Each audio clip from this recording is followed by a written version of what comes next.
11th सी complete हो गया था, 11th डी तक करना है हमें। क्या कौन सा करना है? 11th D. ठीक है, अब 11th डी में मैं आपको बताता हूं।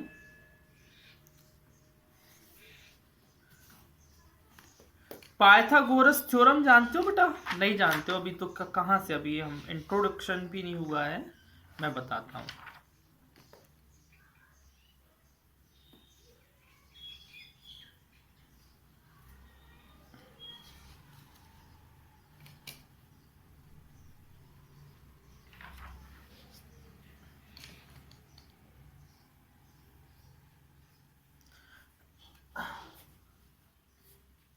हेलो, आवाज आ रही है मेरी? अच्छा, कंसेप्ट, इस एक्सरसाइज के पहले की जो कंसेप्ट है वो देखिए।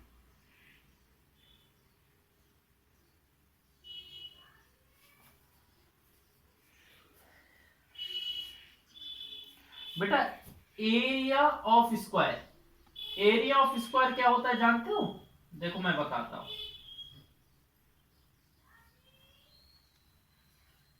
ए होता है स्क्वायर, और इसके सारे एंगल क्या होते हैं बेटा? 90 डिग्री के होते हैं। कितने डिग्री के होते हैं? 90 डिग्री के। और एरिया ऑफ स्क्वायर का फॉर्मूला होता है साइड इंटू साइड। क्या होता है बेटा? Side into side. साइड एक कोई भी साइड ले लो, क्योंकि इसकी ऑल साइड क्या होती है? इक्वल होती है। सभी साइड क्या होती हैं? इक्वल होती हैं, इसलिए हम लोग इस पे फॉर्मूला आते हैं साइड इंटू साइड। अच्छा, मुझे एक बात बताइए, क्या आप लोग स्क्वायर यूनिट जानते हो?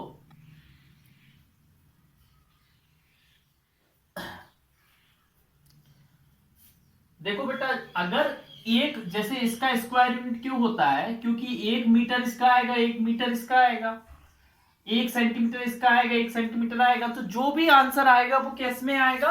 मीटर स्क्वायर या सेंटीमीटर स्क्वायर, किलोमीटर स्क्वायर, ऐसा आएगा, है ना?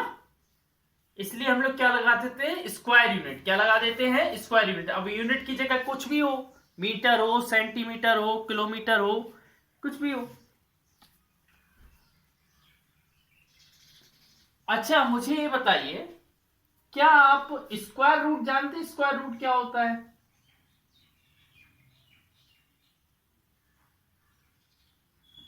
मैं बता रहा हूं, देखो,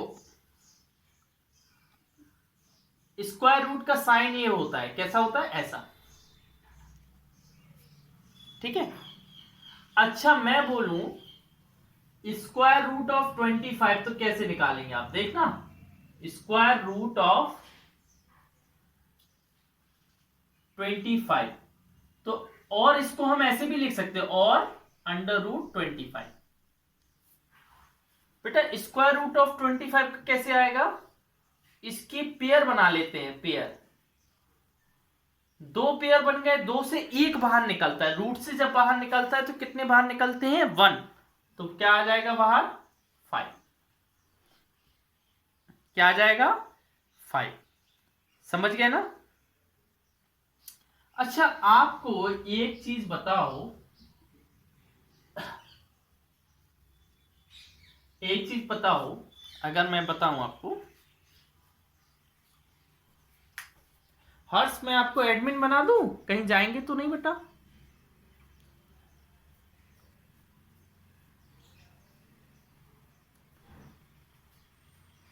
अच्छा हर्ष, मुझे एक बात बताइए, अगर सपोज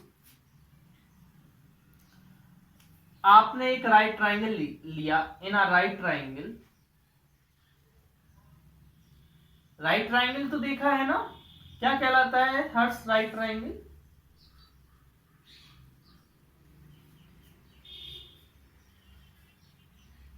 राइट ट्राइंगल वो होता है जिसमें एक एंगल, सिर्फ ओनली सिंगल एंगल कितने डिग्री का हो? 90 डिग्री। कितना डिग्री का हो बेटा? 90 डिग्री। ये वाला, जैसे ऐसा 90 डिग्री है, इसको क्या बोलेंगे? हाइपोटेनस। इस साइड को क्या बोलते हैं? हाइपोटेन्यूस। इस साइड को क्या बोलते हैं? परपेंडिकुलर। परपेंडिकुलर, ठीक है ना। और इसको क्या बोलते हैं, बेस। क्या बोलते हैं बेटा, बेस। कोई भी अगर राइट एंगल दिखे जहां पर एक 90 डिग्री बन रहा है तो 90 डिग्री के सामने वाली साइड को क्या बोलते हैं, हाइपोटेनस। क्या बोलते हैं बेटा,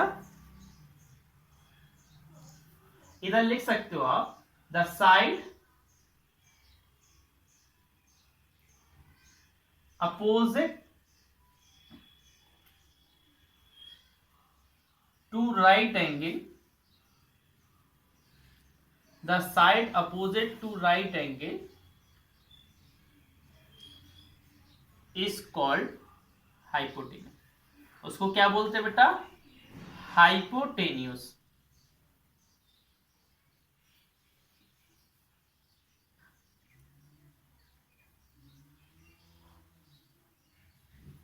हर समझ रहे हो ना, 90 डिग्री के सामने वाली साइड को क्या बोलते हैं, हाइपोटेन्यूस। जहां पर भी आप 90 डिग्री देखो उसके सामने वाली साइड को क्या बोलोगे, हाइपोटेनस। मैं बोलूंगा बेटा इसमें हाइपोटेनस कौन है, तो आप बोलोगे सर ए सी हाइपोटेनस है। कौन सी साइड है, ए सी। कौन सी साइड है, ए सी।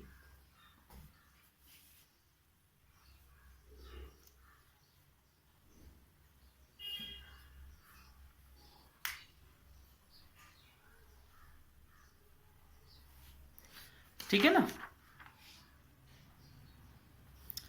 अच्छा एक पॉइंट लिखो बेटा, एक कॉपी में लिखने हैं, है ना।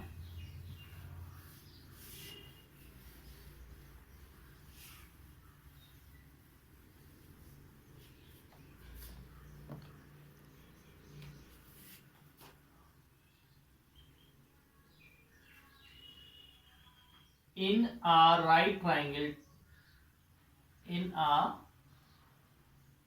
right triangle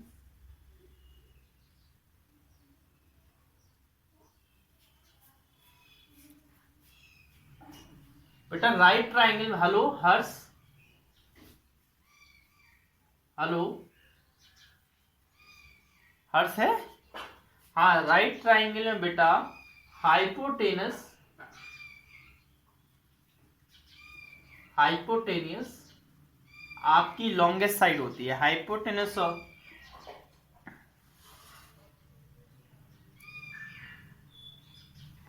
hypotenuse is the longest side. कौन सी साइड होती है, सबसे लंबी साइड कौन सी होती है, हाइपोटेनस।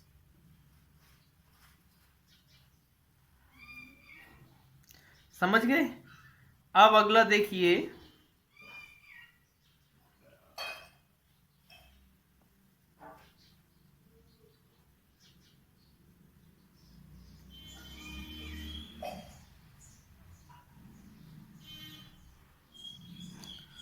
और एक बात और बेटा, एक फिफ्थ पॉइंट और इंपॉर्टेंट, सबसे इंपॉर्टेंट पॉइंट, सबसे इंपॉर्टेंट पॉइंट देखिए हर्ष, देख रहे हो, सबसे इंपॉर्टेंट पॉइंट फिफ्थ वाला,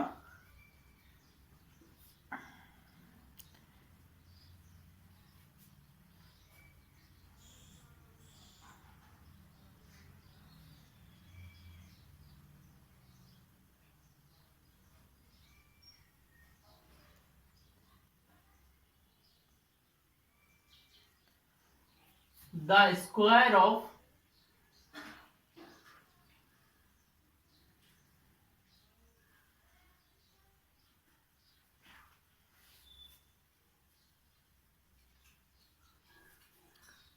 the square of hypotenuse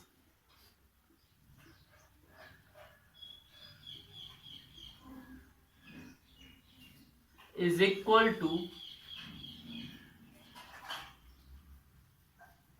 the area of sum of the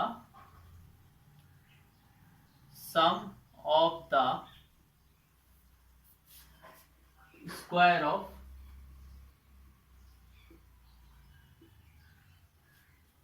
other two sides।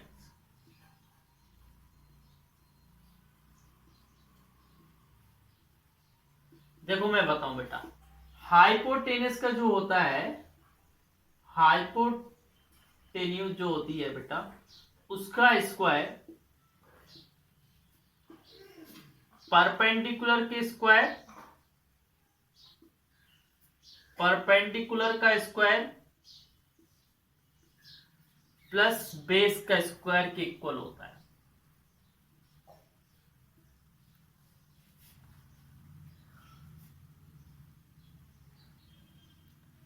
Hypotenuse का स्क्वायर, परपेंडिकुलर का स्क्वायर, हाइपोटेनस का स्क्वायर किसके इक्वल होता है बेटा, परपेंडिकुलर का स्क्वायर प्लस बेस का स्क्वायर। और इसी चीज को बोलते हैं पाइथागोरस थ्योरम, गोरियन थ्योरम, पाइथागोरस थ्योरम।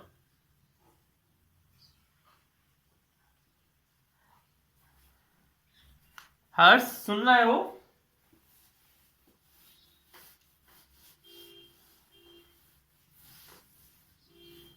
अब आप एक बात देखिए, अगर सपोज एक राइट ट्राइंगल है, उसका नाम ए बी सी है,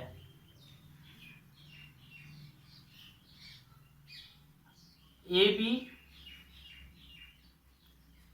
आप ए बी की लेंथ है आपकी मान ए बी सी, हाइपोटेनस इसमें क्या है बेटा, ए सी, तो आपका क्या हो जाएगा, ए सी का स्क्वायर, और परपेंडिकुलर क्या है आपका, परपेंडिकुलर आपका ए बी, तो ए बी का स्क्वायर, और बेस आपका नीचे का बेटा, बेस जो होता है वो नीचे का कहलाता है, ये कहलाता है बेस, है ना। तो बेस क्या है आपका, बीसी, बेस का स्क्वायर, ये आपका कहलाता है बेटा पाइथागोरस थ्योरम। ये याद रखना, दिमाग में रखना, क्योंकि इसका यूज ही इस एक्सरसाइज को सिंपल बनाएगा और टफ बनाएगा, ठीक है ना। अच्छा, पहला वाला क्वेश्चन पढ़ो बेटा, एक्सरसाइज का 11D का। छवि, हेलो छवि,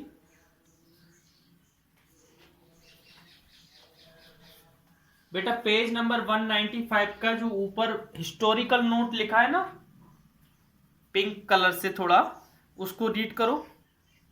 हाँ पढ़ो पढ़ो।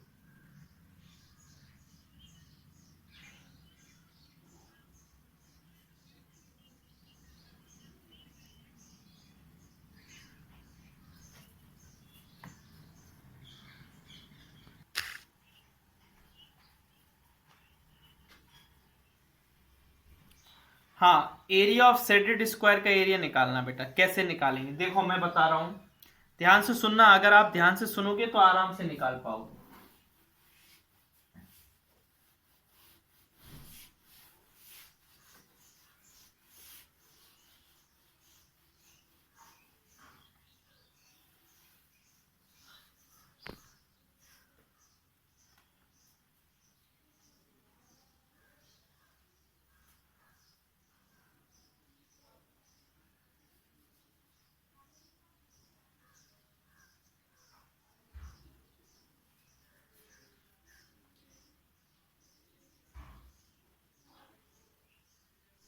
देखना बेटा सही बनाया कि नहीं सर ने, है ना।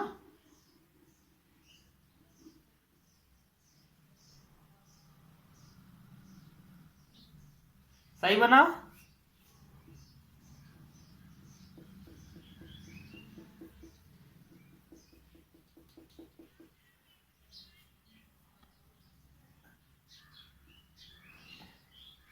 ठीक है,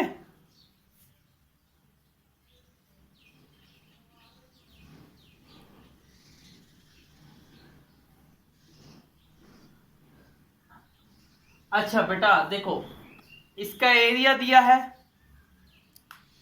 है, सॉल्व करेंगे।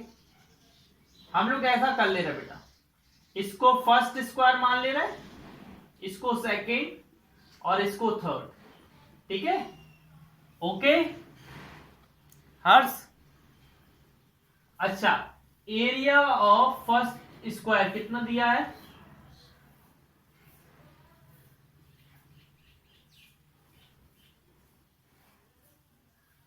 कितना है बेटा 36 सेंटीमीटर स्क्वायर। तो साइड ऑफ स्क्वायर पता है, अगर एरिया दिया हो तो साइड ऑफ स्क्वायर कितना आता है, साइड ऑफ स्क्वायर आता है बेटा ऐसा √36। अच्छा 36 को आप क्या लिख सकते हो बेटा 6 × 6। और हमें बताइए, मैंने बोला ना जब भी रूट से बाहर आता है तो 1 आता है, तो सेंटीमीटर, ठीक है ना। साइड कितनी आई 6 सेंटीमीटर। अच्छा area of second square, second square का एरिया क्या दिया है हर्ष 64 सेंटीमीटर स्क्वायर।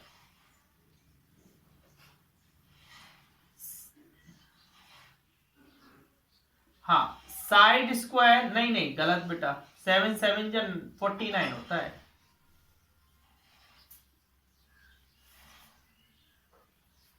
क्या हो जाएगा 8 × 8 हो जाएगा, क्या आ जाएगा 8 सेंटीमीटर। बोलो आ जाएगा। अच्छा इसको मैं फोर्थ मान ले रहा हूं, जो ट्राइंगल है उसको मैं फोर्थ मान ले रहा हूं, है ना। Apply Pythagoras in triangle region 4।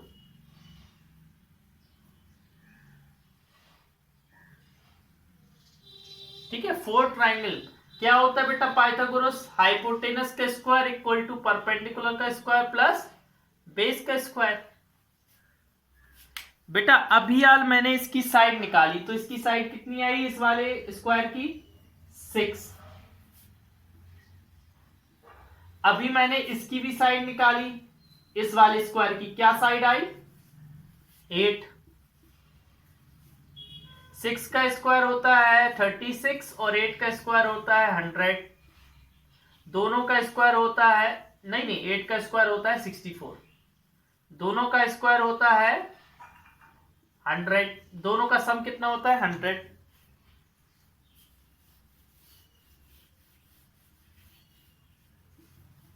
अच्छा हाइपोटेनस का स्क्वायर 100 आया, तो हाइपोटेनस कितनी आएगी √100। बेटा ये स्क्वायर हटता है ना तो दूसरी साइड रूट आ जाता है। हेलो सुन रहे हो ना आप, हेलो हर्ष। हाँ जब एक साइड से स्क्वायर हटता है तो दूसरी साइड रूट आ जाता है। अब इसको क्या करें 10 × 10 क्या आ जाएगा 10 सेंटीमीटर। अच्छा हमें ये बताओ हर्ष, हमारी ए वाली साइड हाइपोटेनस कितनी आई 10 सेंटीमीटर, और ये चारों साइड क्या है इक्वल है, ये ऑल साइड इक्वल है।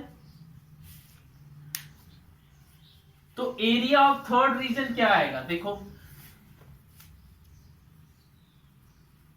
एरिया ऑफ थर्ड रीजन क्या आएगा, साइड इंटू साइड होता है, और साइड कितनी आई 10 × 10 100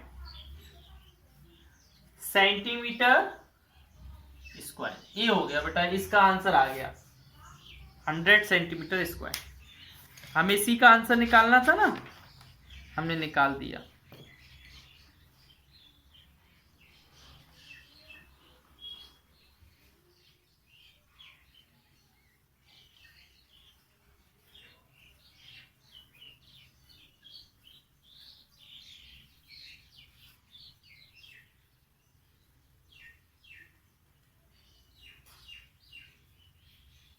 और अगर आपको इस तरीके से नहीं करना है,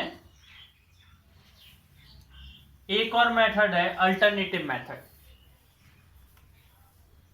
अल्टरनेटिव मेथड करवा दूं,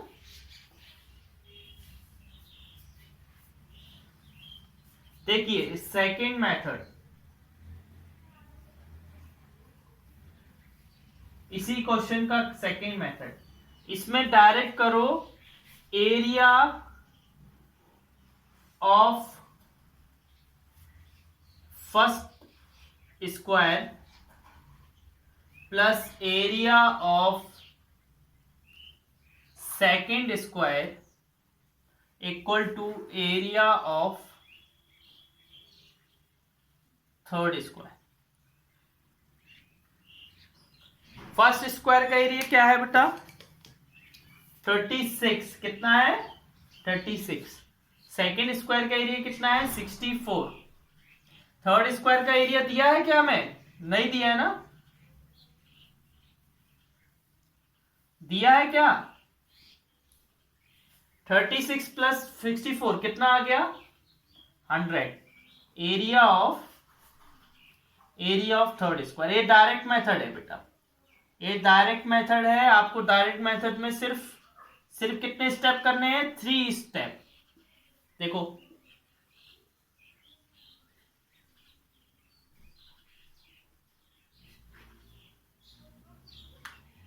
इसको ऐसे भी लिख सकते हो, और area of shaded square, shaded है ना, शेडेड पार्ट का square equal to 100 centimetre square. बस, या बेटा आप ऐसे कर सकते हो, ये सिर्फ 3 स्टेप में, या आप ये वाला कर सकते हो। कौन सा सही है हर्ष? हेलो, कौन सा? Second method. हाँ, इसमें कुछ नहीं करना है बेटा, फर्स्ट स्क्वायर का एरिया, सेकेंड स्क्वायर का एरिया, और बस ऐड कर देना, आंसर आ जाएगा, है ना। लिख लो, इसकी स्क्रीनशॉट ले लो और फिर सारे तीनों क्वेश्चन इससे करके आना।